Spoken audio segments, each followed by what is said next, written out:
You literally have a completely unelected billionaire who has just taken over. She's one of the worst managers I've ever seen. Let's go, let's go, let's go, let's go, let's go, let's go, let's go. AOC gets rejected by her own party for an oversight committee assignment, but Democrats are confused. They're out in the wilderness, guys. They're trying to put it back together. And I don't know what's left of their party, but this is confusion, bad leadership, and that makes us happy. I'm John, Mike, Keen. You literally have a completely unelected billionaire who has just taken over. Is that, in your opinion, as a businessman and an investor, is that what we're seeing here? No, not at all. It's not at all. It's a lie to say that she's implying that Elon Musk is the businessman taking over everything, from Trump, which is not true. He has no actual elected power. No one voted for Elon Musk, so his power is limited already. He's just a guy, has the same amount of influence as, say, Robert De Niro, who wasn't elected, or George Soros, who wasn't elected, or Bill Gates, who wasn't elected, LeBron James, who wasn't elected. All of these Democrat voices who come out for Democrats are not elected. That's all Elon Musk is an unelected voice. Now, where he has power is in his social media platform, X. And to that end, he has some power to open up free speech, but it's the same kind of power that lefties like Mark Zuckerberg had with Facebook, that the previous owner of X had with Twitter, the guy with the long beard, the LinkedIn guy that funded the E. Jean Carroll lawsuit against Trump. So no matter how you slice up Elon Musk, he's no different, no more powerful by rules or by elected power than anyone else who's ever helped the Democrat Party in the last 20 years. It's all the same. So her complaint is already falling on deaf ears. Here's Kevin O'Leary unpacking it some more for us on how bad AOC is for her own district. And I will say how much I admire AOC for her marketing prowess. She's one of the worst managers I've ever seen. If I lived in her jurisdiction, which to me is one of the worst managed in the country, I would fire her and hire somebody way better. There, they passed her up. Now, this is telling because this shows conflict between AOC and Nancy Pelosi. So on Capitol Hill this week, House Democrats missed what I would consider a big opportunity. They passed over Congresswoman Alexandria Ocasio-Cortez for the top Democratic spot on the Oversight Committee. These are the two different philosophies within the current Democrat Party. There's the more brutal, business-like, ruthless side, which is Nancy Pelosi, and basically they went with her on this one. And then there's the more passionate, I call them like the Bernie bros, and in this case, AOC being a Bernie sis. They're more the true believers, the radicals, the ones that are more likely to protest. That's AOC. And the Democrat Party is going against them, probably for more practical, pragmatic things like Nancy Pelosi and Chuck Schumer would want. She destroyed the opportunities of 10,000 people when she rejected the Amazon facility there a long time ago.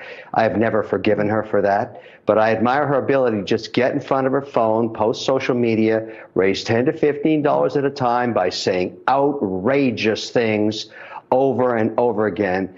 If you live in her jurisdiction, ask her what's she done for you lately, except post this stuff for social media. That's what I would do. Just saying. Now, going on to her comment, no, it's ridiculous. This is a guy who has incredible track record in Elon Musk, who has amazing executional skills. It's simply saying one thing. I'm going to find a lot of waste in government. I know we've been doing the same thing, regardless who's in the White House for decades. Maybe we should change it up a little bit, and I will show you the ideas. You can endorse them or reject them as you wish. Kevin O'Leary just gave the excellent spelling out of Elon Musk's job, why it's not a threat, why all he really does is he's making suggestions with DOGE, the Department of Government efficiency. He's going to put together a list of things where the government is inefficient, and then it's going to be someone else in leadership that has to go in and make the cuts and move things around. Elon Musk can't move himself anything. He can only influence people, which is means he's literally not a threat. Okay, so his money's not a threat, and he's not a threat. He may be a lot of things, but he's not doing anything illegal or grabbing power or anything like that.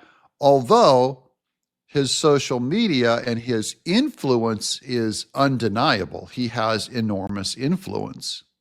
And that's what AOC is doing on her little phone. She's trying to use influence against Elon Musk. With one singular difference. If I find 39 federal buildings that are empty and I can save $2 billion over the budget cycle, and you tell me you're not going to do it, I'm going to post it on my global network, and I'm going to put a lot of pressure on lawmakers on both sides of the aisles to go get it done. I like this. This is interesting. So this is a new way of doing politics in the social media age. As Elon Musk has said, he's going to post all these inefficiencies, and then he's going to ask the lawmakers to do something about it. And then he'll post which lawmakers did something about our bloated, inefficient government, and which ones tried to protect the old system that's putting us in debt and ruining the country, ruining innovation, making it unable for us to conduct normal business. That's all it is. It's a communication device, which allegedly our founders and our Constitution are 100% for information, and then let the people decide. Instead, they chose Congressman Jerry Connolly, a much older member who was backed by Speaker Emerita Nancy Pelosi. So why does that matter? Well, I mean, this is one of the few committees in Congress that actually generates national attention or media coverage. Under Jamie Raskin, it became a critical platform for countering Republican misinformation. And while I have deep, deep respect for Speaker Pelosi, she's been on this show many times, she's fierce and nothing against Congressman Connolly at all, this felt like an obvious chance to apply some of the lessons we should have learned from the November election, right? Instead, Democrats passed over one of the youngest, most media-savvy members of Congress for a key leadership public role. Jen Psaki couldn't be more wrong, which is kind of a redundant statement. Jen Psaki wrong is redundant. She thinks they should have picked AOC. And she said that the Democrats did not learn from the election. Maybe they did learn from the election, that the hard, crazy left is something that you need to pull back from. So this is part of their pullback and going for something a little more older and a wiser leadership than going for this little cartoon puppet known as AOC. What do you guys think? Is Jen Psaki right, or is Kevin O'Leary right? I'm John Mike Keene.